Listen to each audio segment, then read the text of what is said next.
There's our intro music. Welcome to 3Play, where three friends make a podcast about playing games, and we're just one short of a good time.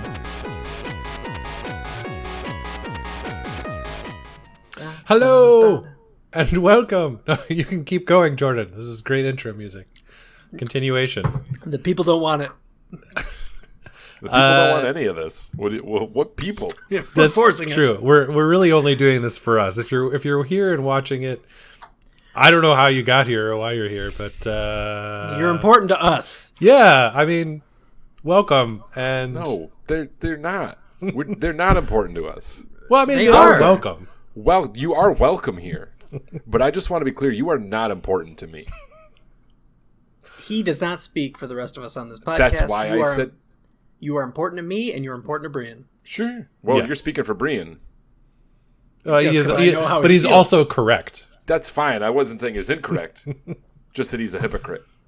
At the end of the year, we're going to do a poll for who's the most hated person on the podcast, and I would like you, the one listener, to vote for Billy. I mean, if we actually follow through on that, one, color me impressed. Two, I've never been the most or the best at anything, so get to check that off the bucket list. Am I the most loved by my wife? No. Am I the best father in my daughter's life? Probably not. So yeah, I mean, let's... Does Give his me daughter one. have more than one father? Give me a win. Father figure. We'll go with father figure. Okay. Are these all categories that you could potentially win at the end of the year?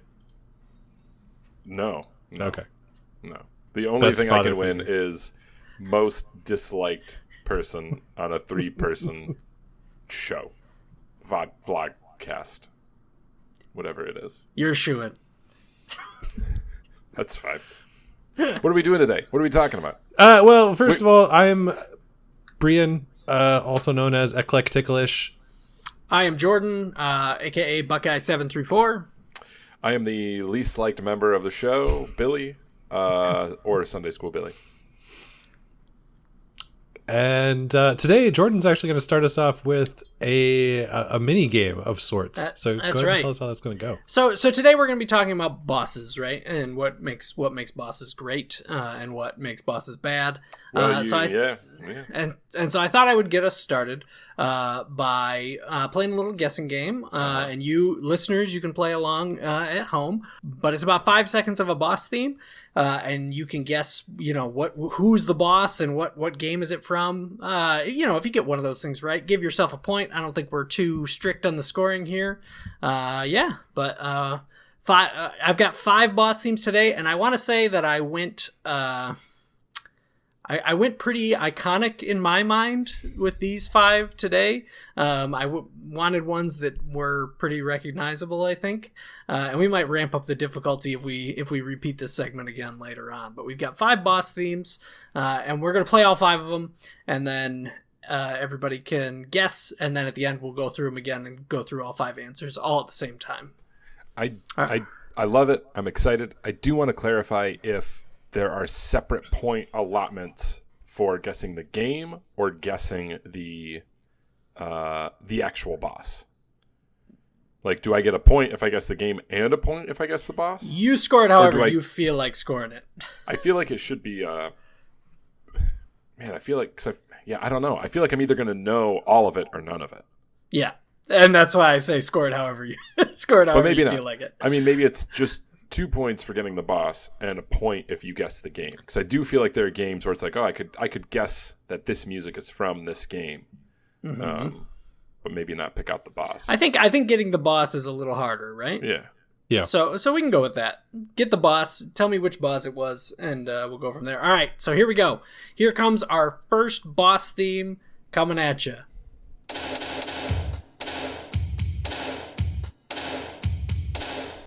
Oh, I got it. All right. Write down your answers. Billy thinks he has boss theme 1. Hands down. If you wanna hang on to it, but we'll go through them all again at the end, and we'll play them all one more time just so you can hear them. All right. Here it comes at you. Boss theme number 2.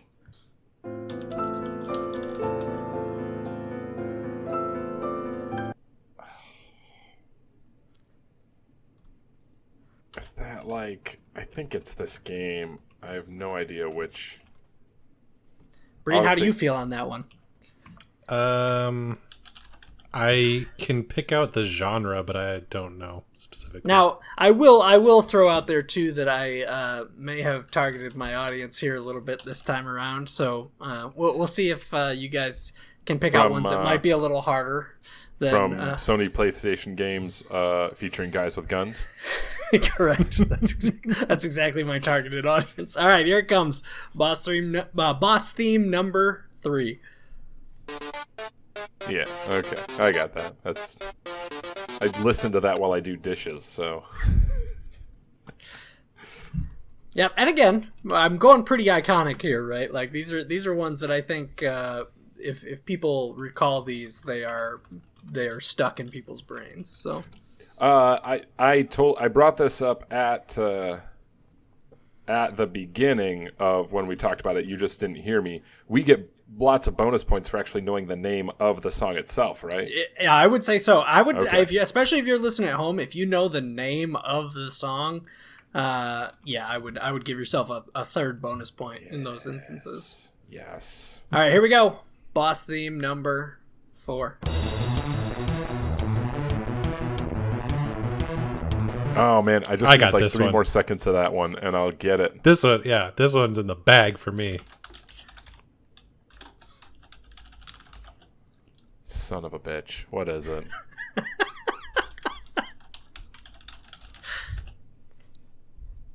It's harder than you think, too, when you only hear 4 or 5 seconds of something. If you're not super familiar with it, right? It might like tickle that part of your brain where you're like, oh, I know I've heard that before, but what is it, right? All right, Yeah, here we go. okay. Yep, Boss last theme one. number 5, and last one for today.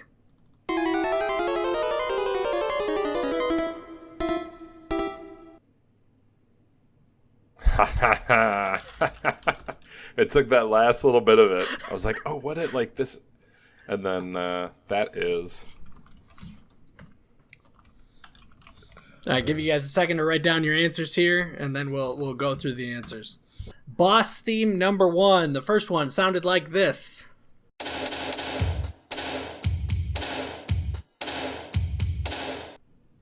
All right, what did you guys think the first boss theme was? I'm pretty confident about this one. I don't am know how definitely you- not. Okay. It's, will guess. Well, Or unless the you- person less No. confident go first? Yes. Just because Yeah. then I Yeah, don't yeah. feel like Yes, as that's much of right. an idiot. Okay, Yes. perfect. Yeah. Well, I said it was no idea from a Metal Gear Solid game, maybe. Nope. Okay. Go ahead, Billy. And I totally get why you would hear that. If you heard like the next couple seconds of it, Yeah. you would probably hear whoa, whoa, whoa, whoa. Because I believe that is, and I'm not sure which fight it is, whatever, if you want to be persnickety. But that is, you are fighting Bowser on Super Mario 64. That is correct.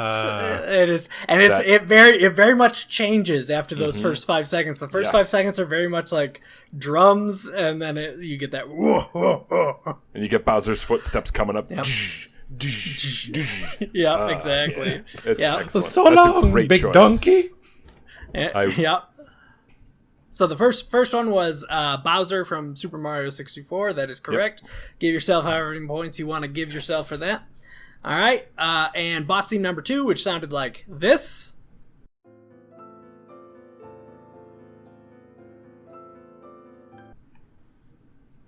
All right. I think this is the one that I was like, oh, I don't know if anybody's going to get this one. Yeah. What do we think? I have a guess.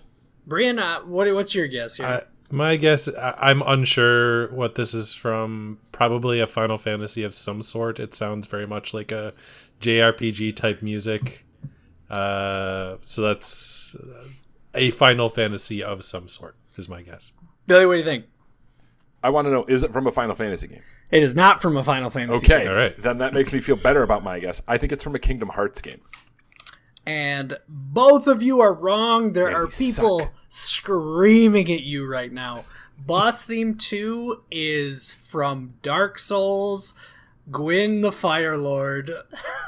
Really? Or is it Fire Lord? What is it? Gwyn, the first something, right? Fire Lord Uzo, right? Firelord Ozai. I will say, like, I remember that fight.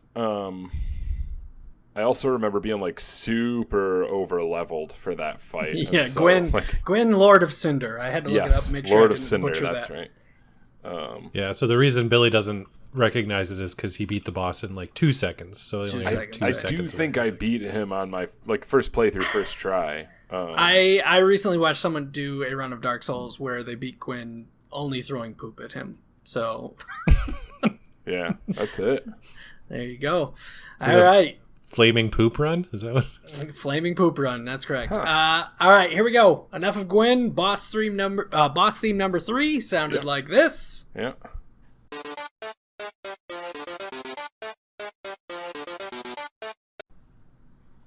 And guesses on boss theme number 3. What'd you guys have?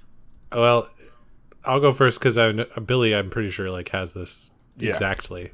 Yes. It's a Mega Man of some sort, but I cannot. I don't remember which one. It sounds like a Mega Man, It and it does is an sound. 8-bit-ish type thing. Go ahead, Billy. It is. The song's name is Megalomania, and it's in your fight with Sans from Oh. Undertale. Oh, you do not get the point for getting the song name correct. It is Megalovania, not Megalomania. Really? Yep, Oh. Megalovania. I think the version I listened to is called Megalomania. Maybe, but yes, it is the fight against Sans in Undertale. Oh yeah, and Megalovania. that one is on repeat a lot of the time, just in my Spotify, regardless. So, okay. That was number 3. Megalomania is like the actual word, and Megalovania is the playoff of Megalomania. That's Billy's an English person. We'll give him that. stupid. Hopefully you at home are doing better than these two guys are so far. Boss theme number 4. Here we go.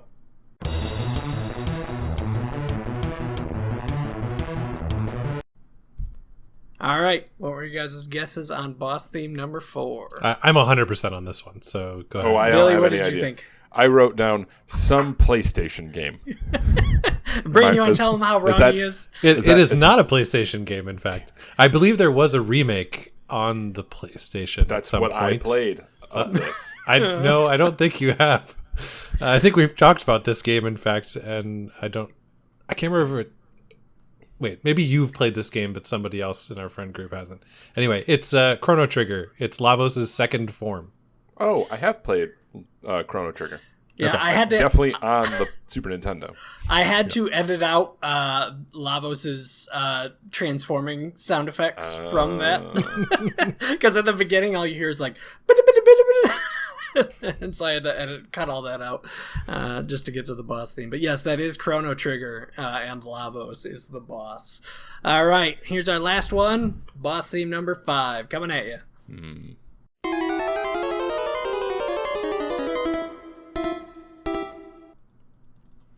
All right. All right, and this one I think is a classic one. What do you guys think about this last one? I feel pretty confident. I know I have it wrong, but I have it wrong very confidently. Okay, Oh, let me okay. hear the very wrong very confidently. It is Pokemon Battle Elite Four. Billy, would you like to expand upon that or counter that or agree with that? What do you think? I mean, it is a Pokemon battle. I thought it was right. His name's not Gary Oak, but it's Gary, right? Yep, it is the final battle in the Okay. Pokemon League against your rival. Right. In So the you original just beat the Pokemon. Final Four, and then you're like, hey, like as a kid, you're just like, I did it. I Yeah. beat Lance, the Dragon Master. I am a champion. I am a god.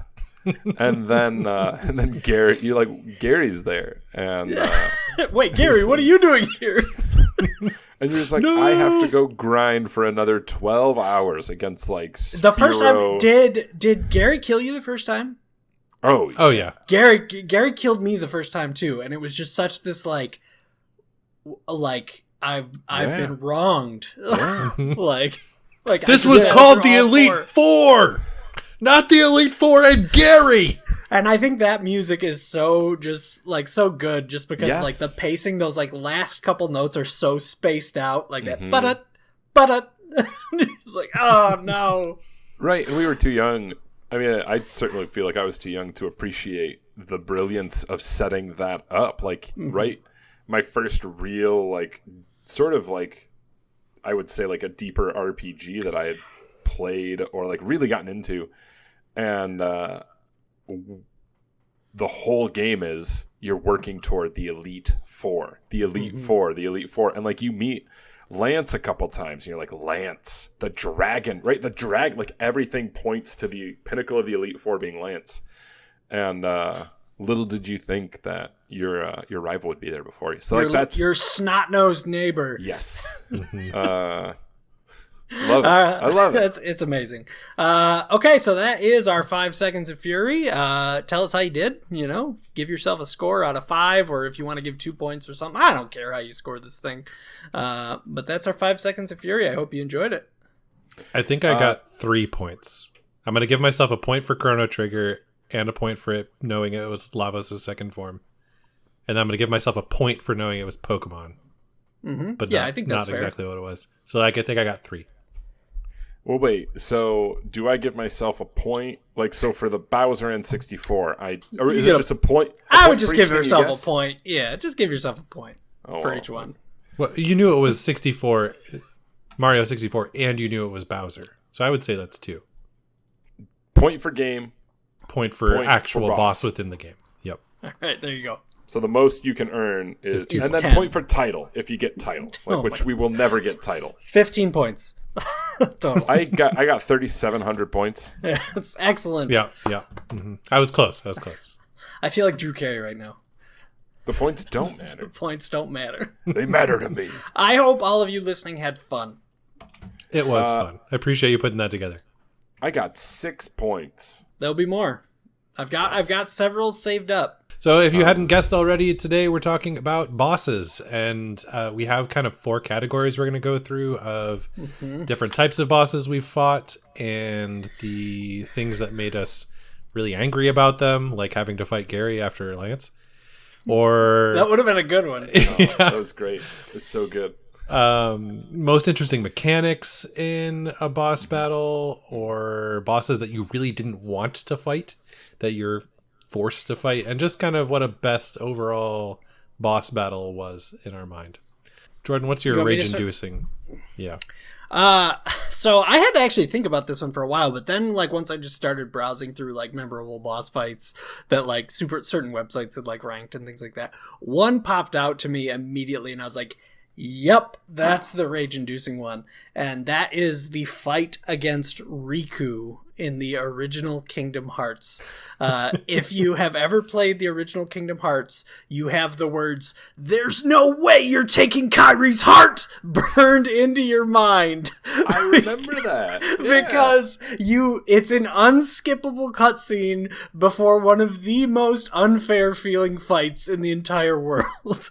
You just fight Riku in a circle, and he just repeatedly just beats you around the circle, and if anybody tells you, "Oh, I beat that boss on my first try," they're lying.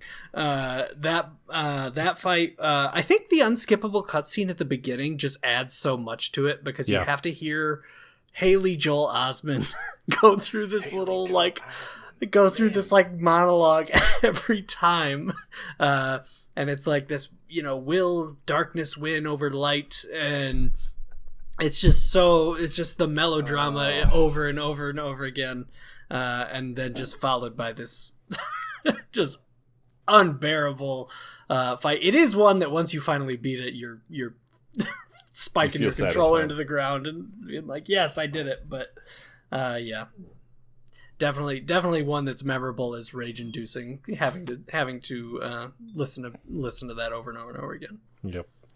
That is a catchphrase, or that like line of his. "There's no way you're taking Kairi's heart." I never would have thought about that line for the rest of my life. But as soon as you said it, I could hear it. I could see the cinematic on screen. Like him like pulling the keyblade behind his back as he says it. And he goes low, right? He gets a little lower. And then it like sort of fades into the fight. I think I played that game. I either played it and was frustrated by that fight, or watched you play it. Maybe both. Could be both. He does the same thing every time, but my rage-inducing boss fight is, man, I have two, and I'm just trying to think. I mean, you can share both of them. You can share both, but only talk long about one of them. Okay. I really won't talk long about either of them because they're both just sort of self-explanatory. Actually, the Bed of Chaos from Dark Souls. Really? Yes. Rage-inducing. Infuriating. It's a gimmick boss fight from Dark Souls.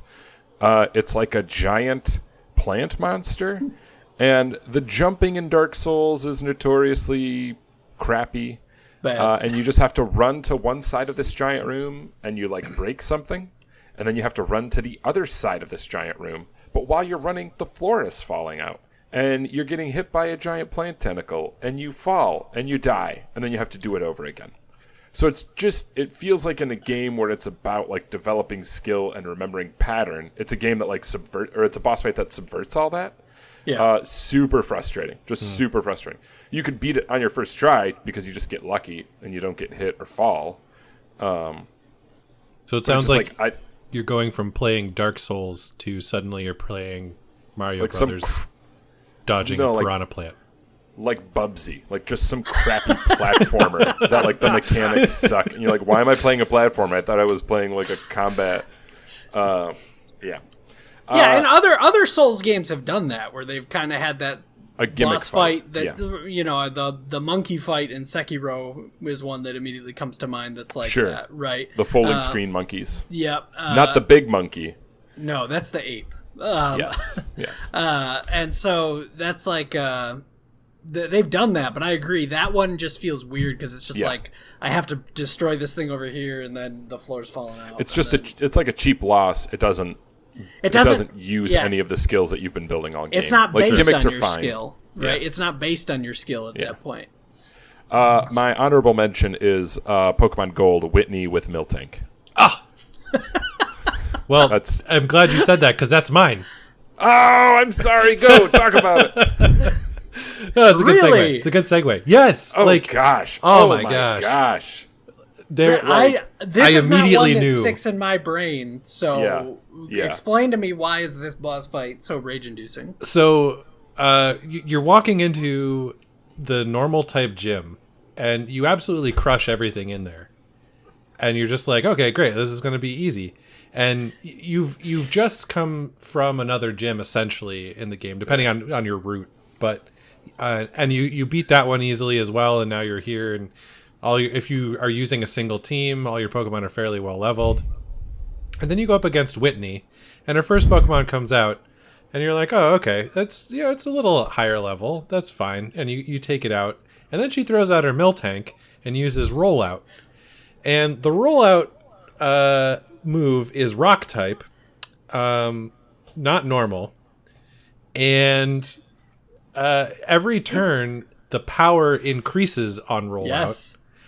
So, and the Miltank is like high level for where you're at. So it basically one shot kills you off the bat, and then it proceeds to one hit kill your entire team. Right, and because you've only been leveling one Pokemon the whole time, your other Pokemon don't stand a shot. Right. Right, and that's even a way if you're to beat her. Yeah, even if you're equally leveling, you're still getting one-shotted by, like, your first one's even more likely to get one-shotted, and then every turn after that, her power just increases so much, your team's gone.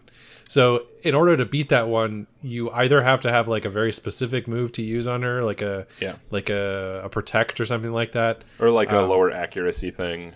Yeah, I think that's what I ended up doing. Minimize or something like that. And which Pokemon game is this, by the way, that we're talking? I think it's Gold and Silver, right? Yeah. Okay. Mm-hmm. Yeah. And then the other way to beat her is if you obviously if you like just level up even further, which was what I did when I originally played through Gold and Silver. I was so pissed off. I kept going in there, kept getting stomped, and then I was like, fine, I'm gonna go level up my Pokemon. But there's no good leveling spot at that point, so you're just like fighting nothing, grinding out Oddishes levels and Diglets.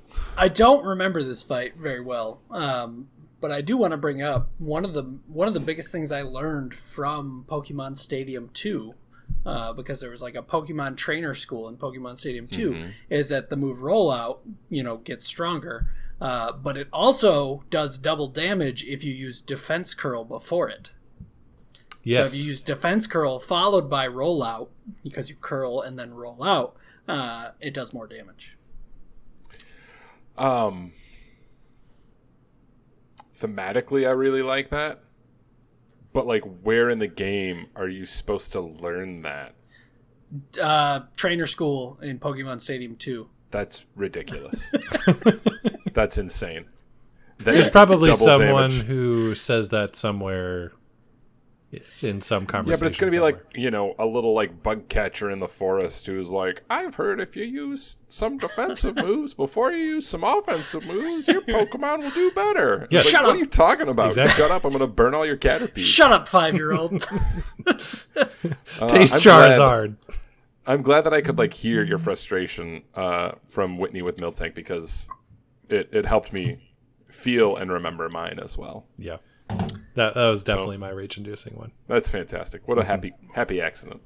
Yeah, so bosses can definitely be rage-inducing, right? But we're also going to talk about what's next.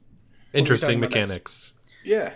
All right, so we bring the rage, but then we can also acknowledge that there are some good boss fights out there, right? So my most interesting mechanic comes from everybody wants to bring up Psycho Mantis, because Psycho Mantis is iconic as far as game fights go, right? Plugging that controller into the second slot, right?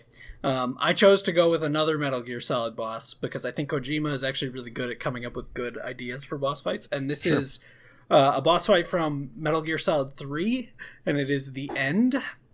That's his name, is The End. And he's basically a 100-year-old man who is a sniper assassin. Yeah. And so you fight The End, and you come into this big clearing in the woods, and it's literally a sniper battle against The End, which sounds like, other games have done sniper battles, except this boss fight literally will take you hours. It will take hours. You have to, because if you just start running around through the forest, he's gonna snipe you and shoot you, and knock you down. So you really have to lean into the stealth mechanics of the game in order to hide and bide your time and see if you can find him in the forest. And it's one of these most really interesting boss fights that I think a lot of people just miss, right? And actually, because this boss fight, if you're going into it the first time, you're not going to beat it quickly. It's going to take you probably a couple hours at least to beat this boss fight. Yeah. But interestingly, they put a couple ways to get around this boss fight into the game. One of the ways is early in the game, you see The End in a wheelchair, and you can snipe him from across the map, and his wheelchair blows up. And so if you do that early in the game, you don't have to fight him. If you snipe him at the beginning and you don't move, you snipe him and then you just stand there and watch, his wheel from his wheelchair comes and hits you and kills you. and you hear him say, "The End." It's amazing. It's amazing. The other way you can beat him is you can move your internal clock on your system forward a week. And if you do that and you saved in the area where you're fighting him, he's 100 years old, so he just dies. He dies of old age. He dies of old age if you just save it and then don't come back for a week. So that's amazing. Kojima just always bringing something ridiculous and new, and I think that one doesn't get talked about enough. So I wanted to give that one a spotlight for most interesting mechanic here. So right, I haven't played a lot of the Metal Gear Solid games, and maybe you're just go play it is your answer. But you're sneaking through the forest or this arena, and you just are looking. And do you see movement? Do you see the flash Usually of a lens? Yeah, so usually he's perched somewhere, and yeah, sometimes you'll see his scope flashing off on the side. Yeah. other times, like he's old. Yeah. So sometimes he falls asleep wherever he's sitting, and you can sneak up on him while he's sleeping. And yeah, there's a whole bunch of like little things like that make the fight just really endearing. But like, it's one that I think like. Like when most people play through the game, like I don't want to do that end boss fight, right? Because it's gonna take me forever. And so it is like a little bit of tediousness, but it makes it unique, right? It makes it a very unique boss fight because most boss fights aren't going to take you more than 10 minutes if you know what you're doing, right? So something like that is very, very unique in my eyes. Definitely fantastic. changes the pace of the game. Right, grinds it to a halt. Mm-hmm. Billy, what's your most interesting mechanic? Interesting, unique. I don't know why. I think this popped into my head because it's so different than the rest of the game. And like, I'm not particularly a huge fan of like quick time events in games. I think even I was when I was a kid. When I was a kid, sure. quick time events were awesome. Yeah. And like, I think they can be used well in games. And this is one where I think like it was. Like, I remember my adrenaline pumping when you walk into this like abandoned factory and Leon Kennedy is facing off against Jack Krauser in Resident Evil 4. I'm an American like you. And so, Brean, you haven't played the Resident Evil 4, right? No. Like, Leon Kennedy's like just sort of a normal looking guy, and Jack Krauser, which they have like a history that I can't entirely remember, but he looks like an action hero movie, like buff, jacked, and it's a knife fight. Yeah. And it's like very Capcom cinematic, right? So it's a cinematic fight, and it's just the whole thing is QuickTime events, and you are like stabbing, dodging, like pushing and like tapping on the button, and it's so over the top, so like adrenaline pumping of just like where's like, and at one point I think you're down to like one knife between the two of you, and you just are like going back and forth with this knife trying to like kill each other, and it's like the longest QuickTime event I've ever like. It's intense. Yes, it is intense of just like adrenaline. Really well done. Like, that's how you do QuickTime events well, I think. Who over at Capcom Yeah. has like this stereotype in their head of what Americans are like? Because this is not the only game that Capcom has made where they like take something and they're like, ooh, what do Americans like? Let's give Dante a cowboy hat and have him do Michael Jackson dances as one of his weapons. Like, because that's what Americans like, right? Like, I don't see a problem with what you're describing. I understand. I also understand like what you're saying. Like, that's so ridiculous, but I also really like it. It's like, it's over the top and ridiculous in a way that I like it, but not because it has anything to do with like Americanness. I tell you, this reminds me of a story. I once was in a room where somebody asked a German citizen. They asked them, when I think of Germany, I think of Hitler and beer. What do you think of when we talk about when we say America? What do you think of? And they said Disneyland and fast food. So if Capcom thinks America is a cowboy hat and Michael Jackson, I'm all right with that. Yeah, okay with that. All right, Brian, what do you got for most interesting mechanic? Yeah, so for me, I picked a little-known game called Evo. I don't know if either of you have played Evo. Evo Land? No, so it's just called Evo, and basically the premise of the game is you're going through evolution, and you play as like a fish to start with, and you like eat stuff, and then as you eat things, you can evolve your fins to be better fins, and your jaw to be a better jaw, and then you just like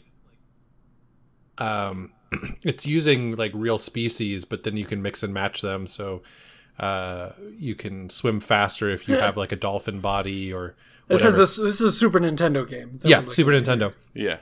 And one of the things you can do in the game is when you come up with something that you like, you can save it.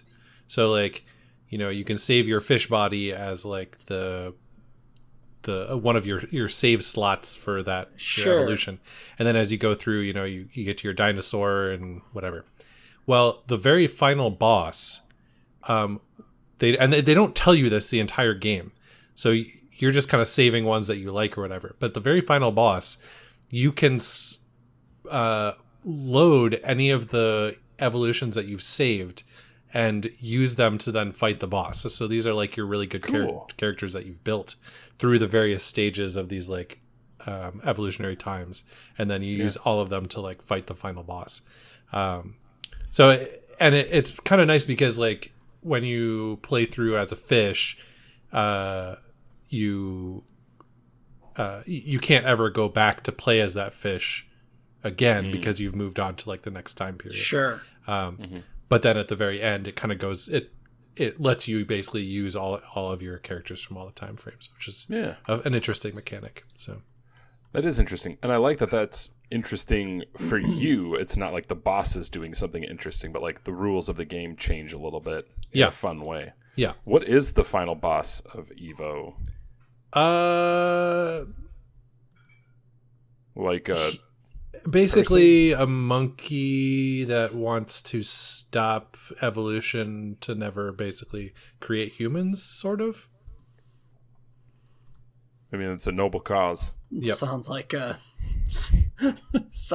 game. I mean, that's not any weirder than like what was Echo the Dolphin, where you like fight an alien queen at the end of the game. You're just like a dolphin the whole game, and you fight an alien. I mean, most games go from not fighting much to saving all of humankind, right? Sure. So Yeah, that's fair.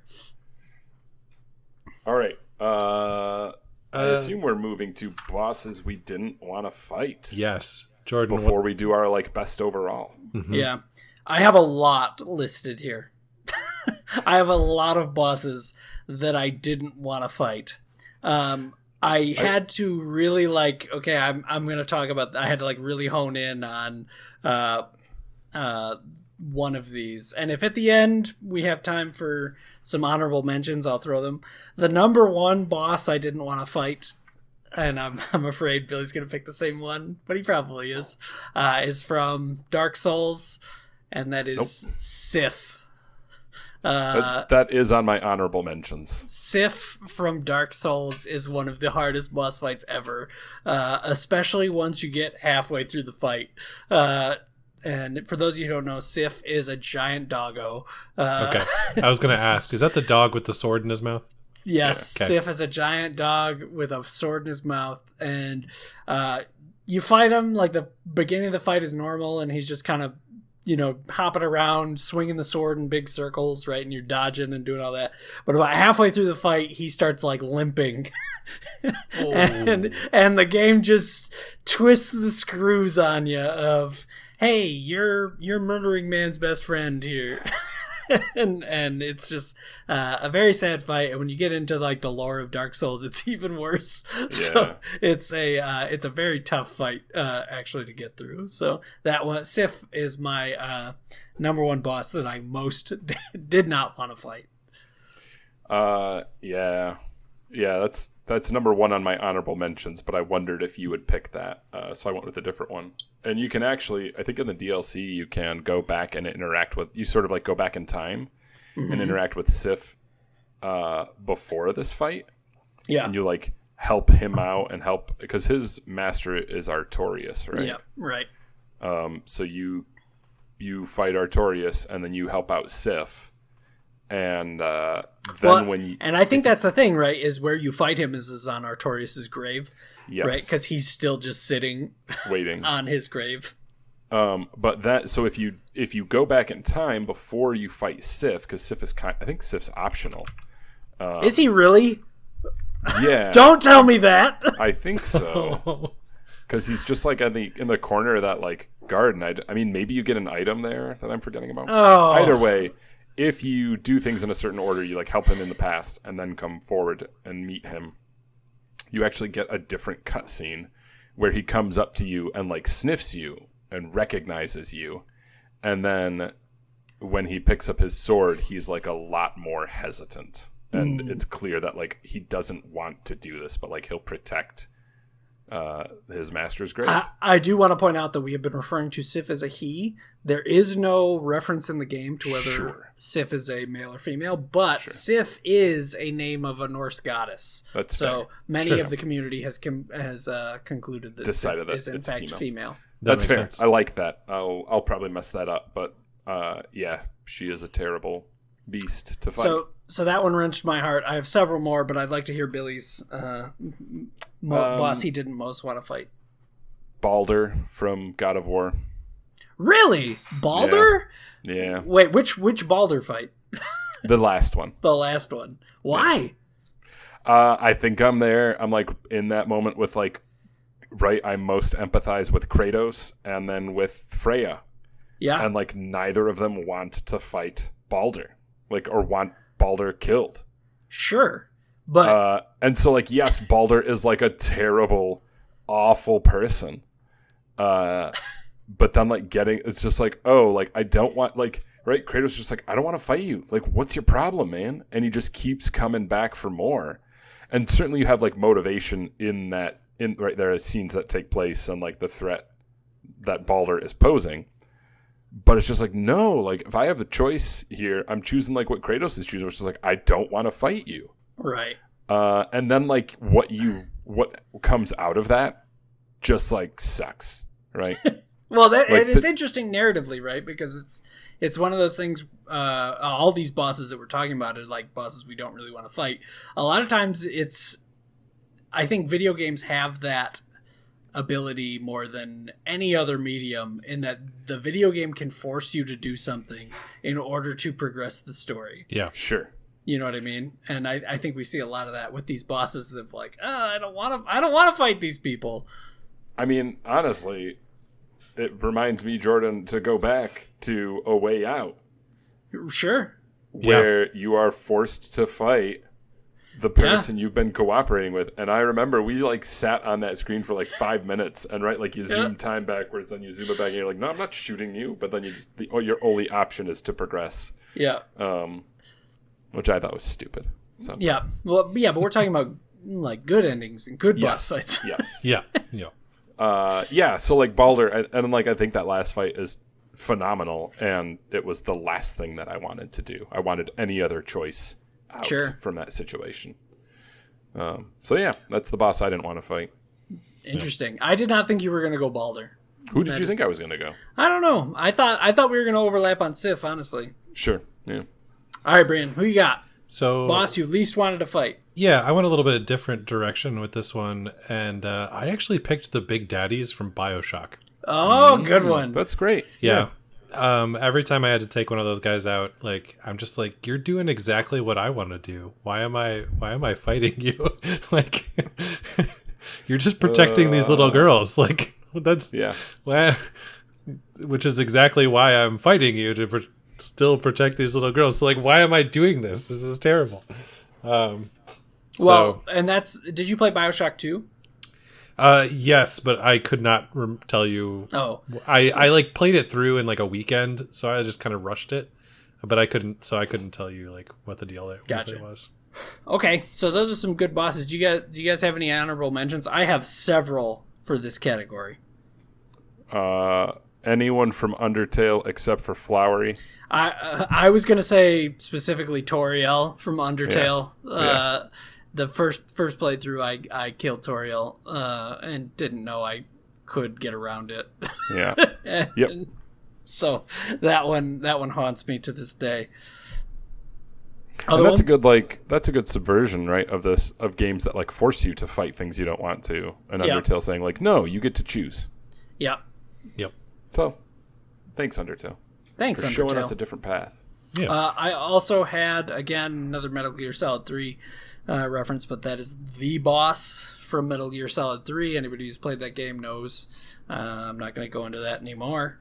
And then I'm not going to say who, but there's also a boss fight in The Last of Us Part 2 that scratches this itch. And again, anyone who's played that game knows exactly what boss fight I'm talking about. So I'll leave it at that. Any boss from Shadow of Colossus. Yep. That's also a good one. Well, the first one?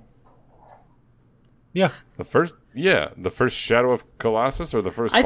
I think the first time I played it, I had no qualms with killing the first guy in the Shadow Colossus. It was only about a couple of bosses through the game that I started going like, oh wait, what's happening here? Sure. Yeah. You don't realize it until after you've killed the first one at the very earliest. Yeah. So the first one I was like, yeah, whatever.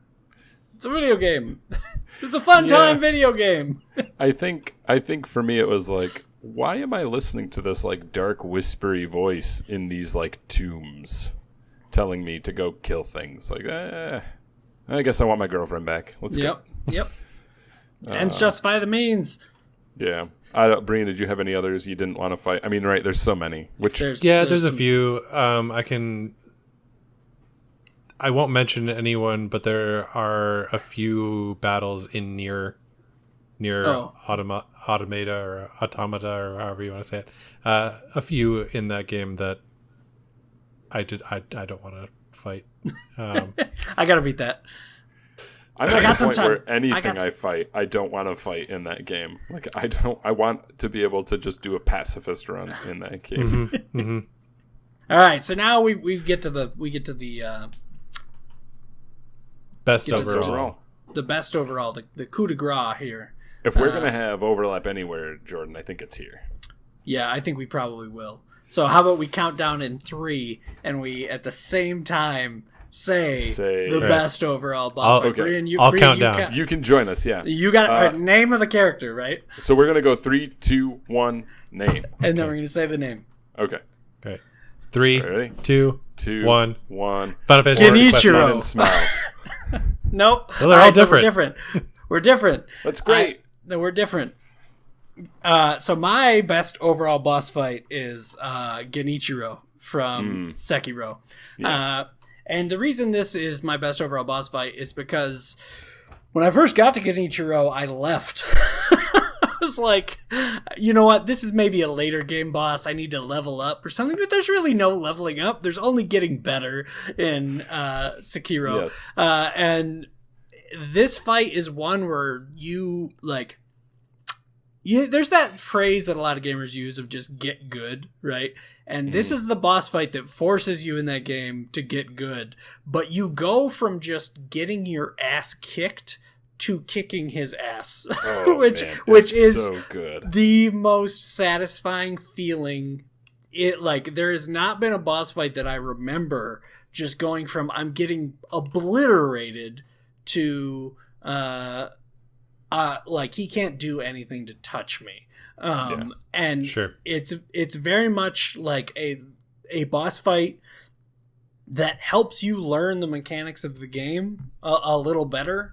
And there's no more satisfying boss fight to me. I wish I could erase that boss fight from my memory so I could go through that again. Go through just getting pulverized to the point where, now I'm winning, and winning is the most satisfying feeling. I like deflecting his attacks, like spinning around him and just getting hits in. It's just so satisfying. So that is my best overall boss fight. It doesn't have a lot of there's obviously story implications, but it's not the story of that fight that makes it the most memorable boss fight, right? It's the mechanics they've woven in and the ultimate satisfying feeling of overcoming what is this crazy difficulty spike and just getting better and accomplishing that. So Genichiro. Yeah, Jordan, that's a fantastic choice, and I really think it stands Sekiro stands on the shoulders of all the Dark Souls games. But in the way that Dark Souls is all about rolling and dodging, and you if you are a From Software fan, you carry that with you into Sekiro. Sure.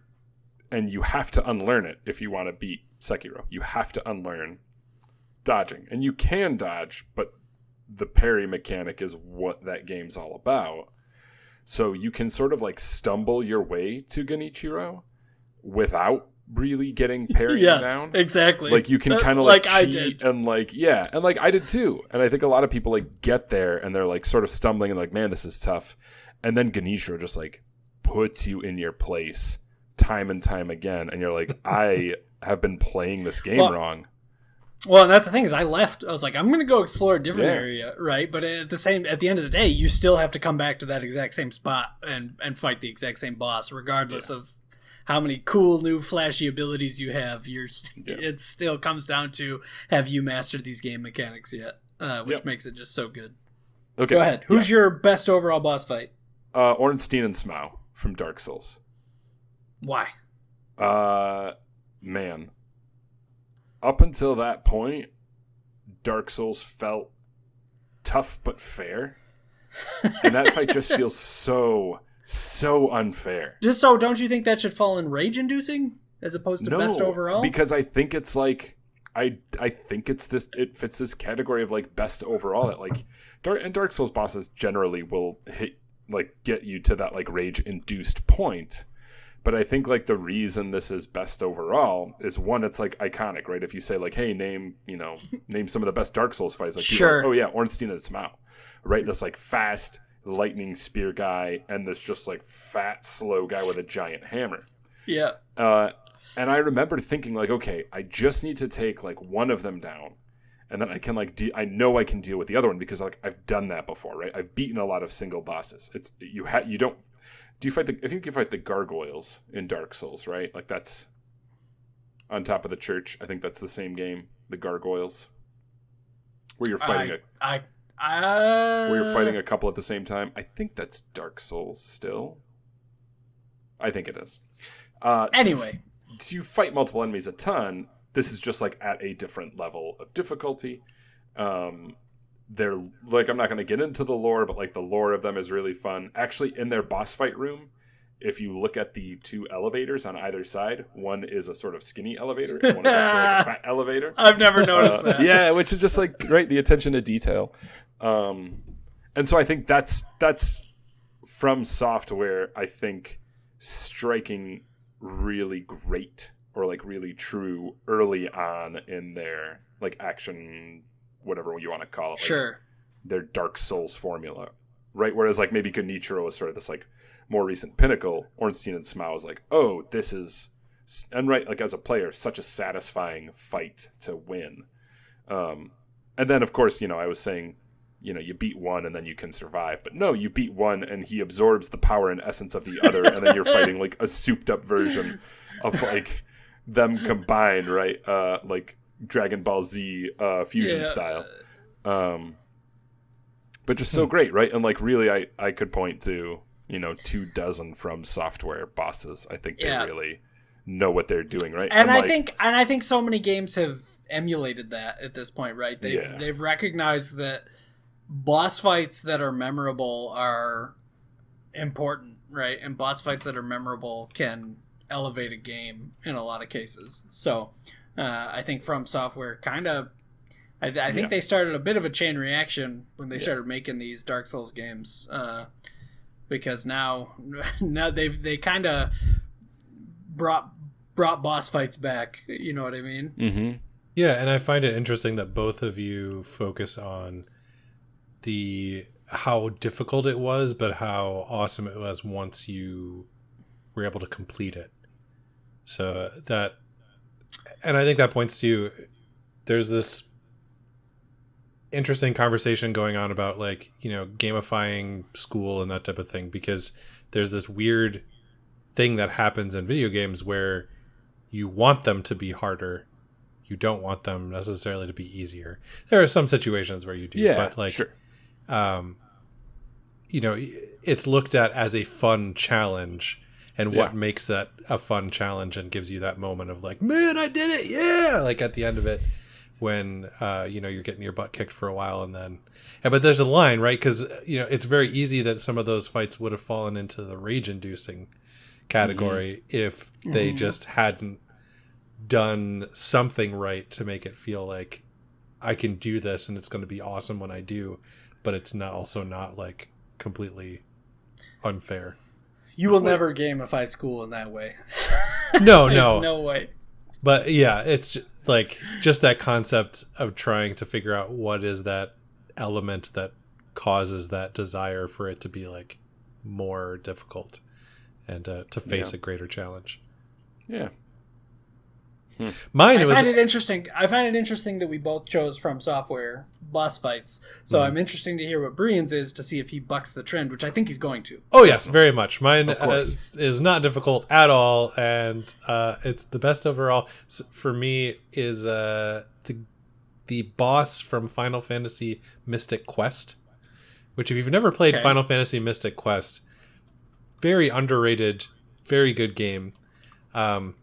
Is meant as sort of a intro to Final Fantasy type games. Mm-hmm. You have an overworld map, but it's like linear, and you have like some branches and stuff, but you aren't like walking all over, and the combat's more simplified. But it does one of the things that normal Final Fantasy games do, where if you're up against a undead enemy and you cast Cure on them, it damages them. And if you cast Life on them, it kills them because they're undead. Mm-hmm. Well, you walk into the final boss battle, and if you scan the final boss, you find out that the final boss is undead. So you can literally walk into the final boss and cast Life on him, and he dies. And you win. And you win the game? You win the game. No, this sounds... Wait, that sounds terrible. That sounds great. That sounds like the opposite of what we just described. But it's like, so you know how you were describing with the end, where you have these options of doing these other things to get around this boss? Sure. I don't think this was intended, but it's one of those things where like, I went and fought this thing and like had to grind levels and like get up to a point where I could try and beat this final boss. And then to find out that like, I can walk into that boss fight and just be like, Life, done. Cheese. Yeah. And that's an option? Like that's fantastic to me. That is a thing. It just tickles me that it's like, okay, well. Oh yeah. And final boss completely decimated with a single spell, game over. It says here the normal way to beat him is casting Cure because it deals like more than 10,000 damage to him. But there's nothing on here about Life. Or is that what you're talking about? I thought maybe it is just Cure, but I thought you could. Either way, you can cheese him. Yeah, it says if Benjamin casts Cure on him, it will break the damage limit and do more than 10,000 damage to the Dark King due to an overflow error, allowing the player to defeat him easily. Yep. So ridiculous. That's fantastic. Good job, Benjamin. But see, so what makes that? Is it just the memorable fact that you can one-shot him that makes that your best boss? Because to me, I feel like my idea of a best boss is a boss that is difficult, but one that is overcomable, right? Mm-hmm. Kind of the ones that we've talked about is you can grind to overcome them, and you get that feeling of satisfaction. I feel like that. I feel gypped. I feel like... Yeah, I think it's honestly the build up to it that makes it like pay off. It's one of those things where it's like the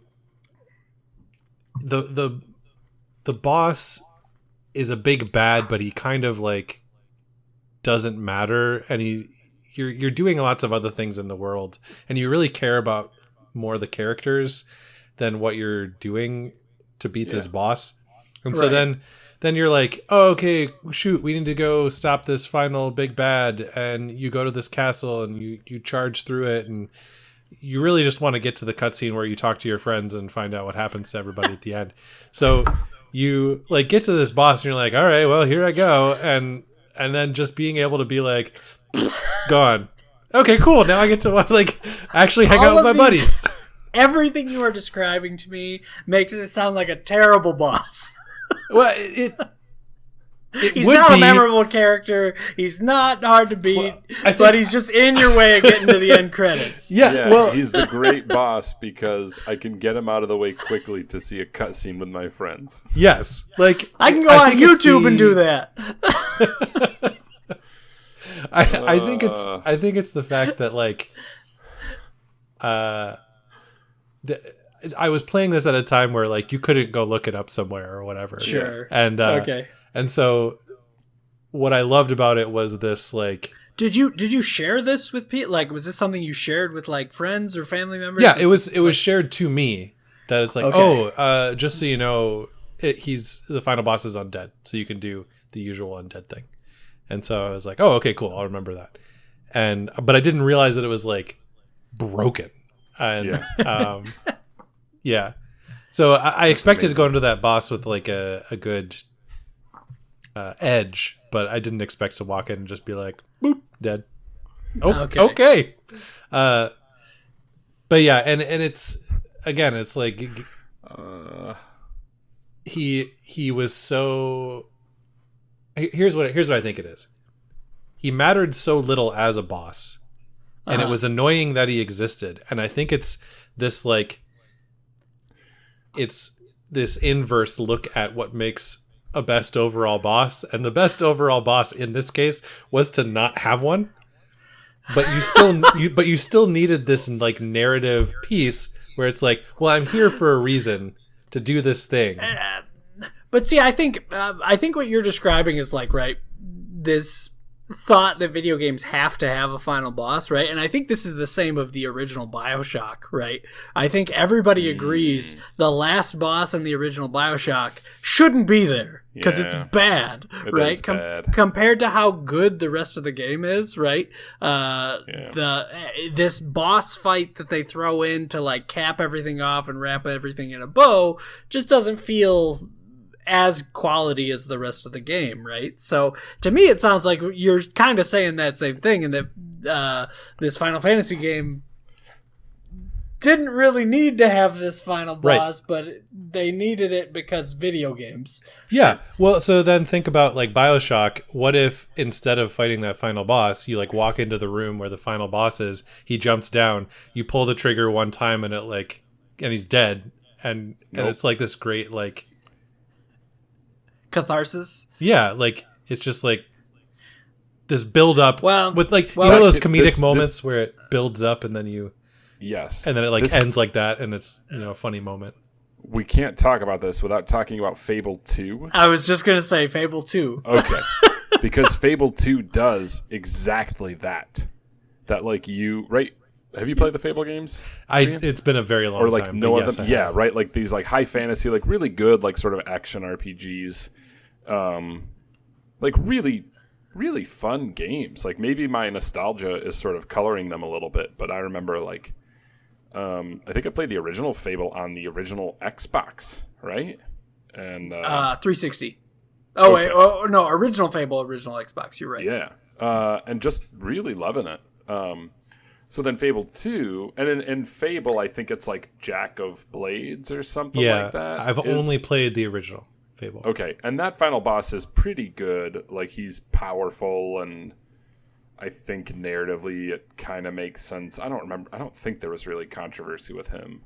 But then in Fable 2... No, but Fable 2... Oh, man. It's like this huge build-up to this like guy who's been terrorizing and I think enslaving people. Well, I think they even don't they show you at the beginning of the game like what the final scene looks like? I might be misremembering that. I think that's in Fable. Go ahead, continue. I just remember walking and like getting to this guy. I'm like finally, here we are. Like this is gonna like. I don't know what he's going to do, but this is like the most powerful man on the continent.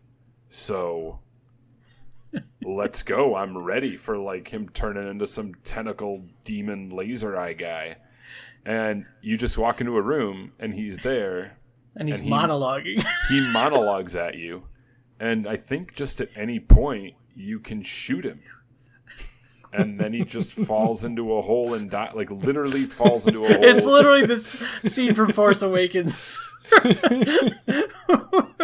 where you fall into the pit, right? And as a kid, I remember thinking, this is awesome, because he's falling into this like black pit, and I just know that either he's coming back out of it or something's pulling me into it for this like final boss fight. No, it's done. Game's over. Win. And if you don't shoot him, somebody else in the room does or something. Like you just like, if you don't kill him, then he just like gets shot and dies. And it's just like, that's it. One shot. Just a guy. Just a dude. And like, I get what they were going for, but just like a big flop. Like subversion of expectations, right? Yeah. Just a big flop. Not well executed. Yeah. Because there wasn't really a big fight leading up to that. So do you think a boss fight, like a Michael Bay, special effects galore boss fight was needed at the end of that game in order to wrap everything up in a bow?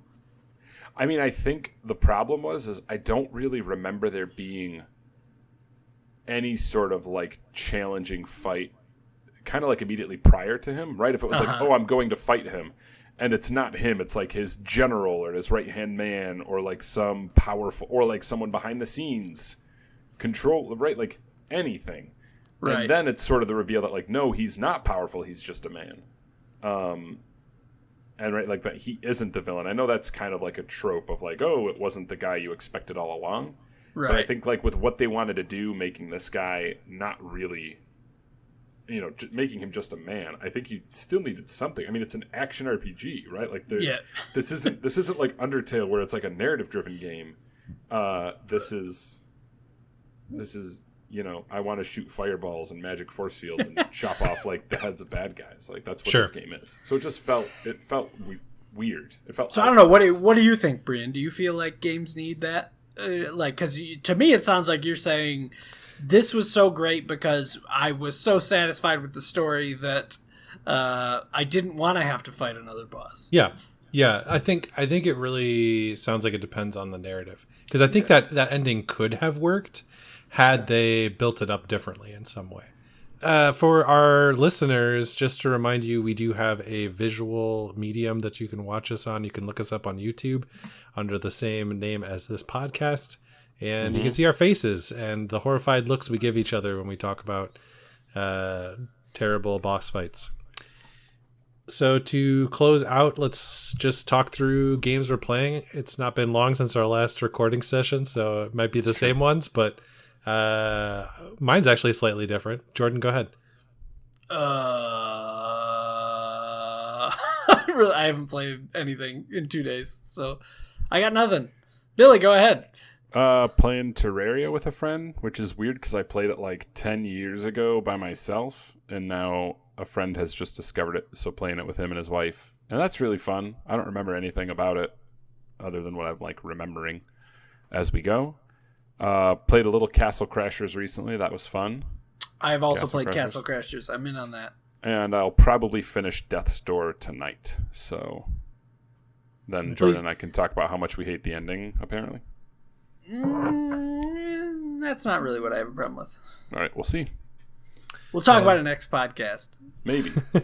Endings we hate? Yeah. I mean, that's definitely a podcast we're doing. Oh, yeah, for sure. Oh, that actually is a good one.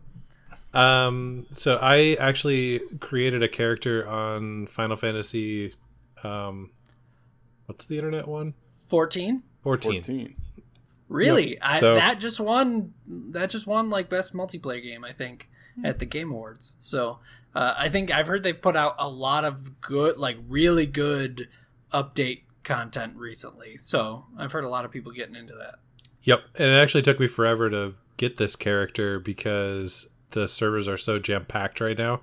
Because the update dropped and it brought back old players. It brought in a ton of new players. Cool. And you have to like sit in a queue to like make a character right now because they're trying to get their stuff in order as their servers get absolutely jam-packed. But I'm excited to play that. I just went into a forest and fought some funguses and to test it out, and I'll be playing with my sister this weekend, I think. Starting out fighting funguses, and in a few months you'll be fighting gods. It's true. That's excellent. This was fun. It was. Thanks everybody for coming and joining us as we talk about random video games. We'll be back again in a week. Hey, thanks for listening. If you want to connect with us, feel free to leave a comment or tweet at us at 3playcast on Twitter. Brean and I will probably take your criticisms to heart, while Billy will probably outright ignore it. Hope to see you guys next week.